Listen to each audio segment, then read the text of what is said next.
ঝিনাইদহে গভীর রাতে মুজিবের দুটি মুরাল ভাঙল ছাত্ররা। ঝিনাইদহে রাত 12:30টার সময় মুজিবের দুটি মুরাল ভেঙে তাতে আগুন দিল কোটা বৈষম্য বিরোধী ছাত্ররা।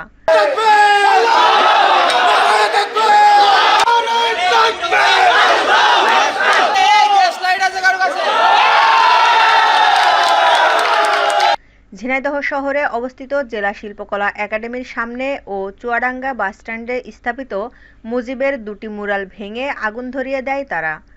প্রথমে ঝিনাইদহ পায়রা চত্বরে কোটা বৈষম্য আন্দোলনের কেন্দ্রীয় নেতা তারিক রেজার নেতৃত্বে জড়ো হয় তারা।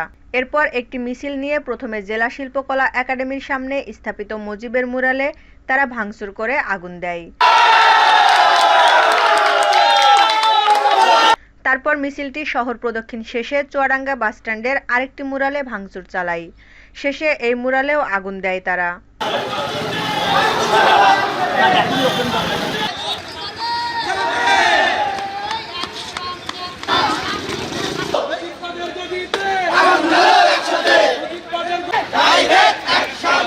কোটা বৈষম্য আন্দোলনের কেন্দ্রীয় নেতা তারিক রেজা এক বক্তব্যে বলেন, এই দেশে শেখ পরিবারের কোনো চিহ্ন থাকবে না। আরও যেসব মুরাল আছে তা পরবর্তীতে এক এক করে ভাঙা হবে।